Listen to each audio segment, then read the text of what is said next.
सुगंधा और उसकी सास कांता के बीच एक अजीब सी जंग रहती थी। ये जंग थी किचन में कौन ज्यादा अच्छा काम करेगा और घर के सदस्यों के दिल जीतेगा। और उनकी इस जंग में हमेशा कुर्बान होते थे उनके दोनों पति। कैसे? आइए देखते हैं इस किचन पॉलिटिक्स की कहानी में। एक दिन किचन में, माँ जी, आज मैं बना रही हूँ मेथी की सब्जी। इस खाने से घर वालों के पेट की सारी समस्या खत्म हो जाएगी। और मैं बना रही हूँ तड़के वाली छाछ, जिसे पीते ही गैस की समस्या कभी नहीं होगी। दोनों अपने अपने खाने को लेकर टेबल पर पहुंच जाती हैं। तभी सुगंधा के ससुर उसकी बनाई सब्जी की तारीफ कर देते हैं। अरे वाह, मेथी की सब्जी भी बनी है, बड़ी ही स्वादिष्ट है। वाह बहू वाह।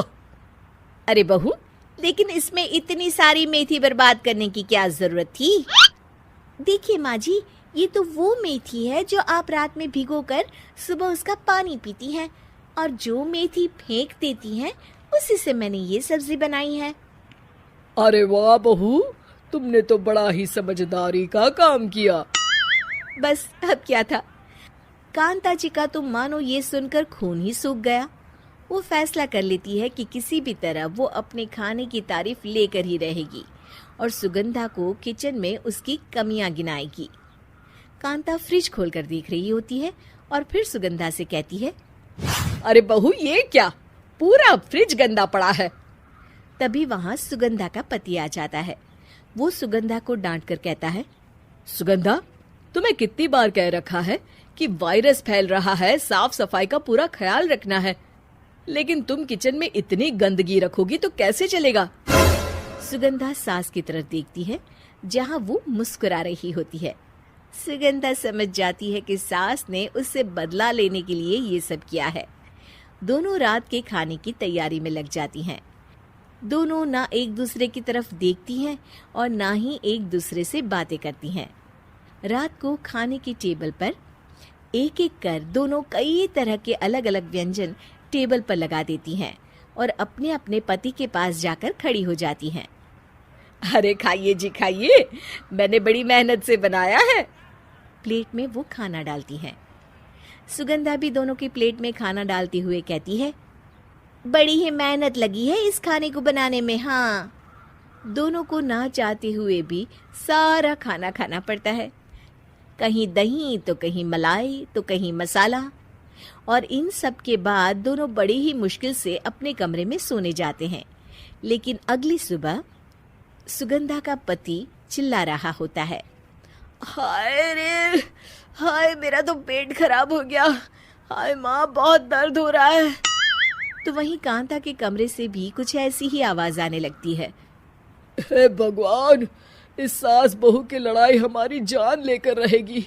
जाओ कोई डॉक्टर को बुला कर लाओ। डॉक्टर आते हैं। दोनों को देखकर कांता और सुगंधा से कहती हैं, देखिए, आप दोनों इन्हें खाने में हल्का ही दीजिएगा।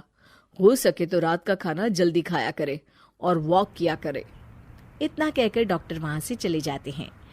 जिसके बाद एक बार फिर से दोनों बहुएं किचन में जाती हैं और खाना बनाने में लग जाती हैं।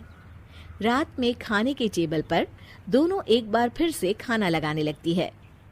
पापा जी, मैंने ये पतली मूंग की दाल की खिचड़ी के साथ ये पापड़ और पुदीने की चटनी भी बनाई है।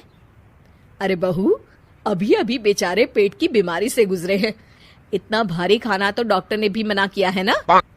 देखिए, मैंने आप दोनों के लिए सूप बनाया है। और दोनों उन लोगों की प्लेट में खाना डालने लगती हैं।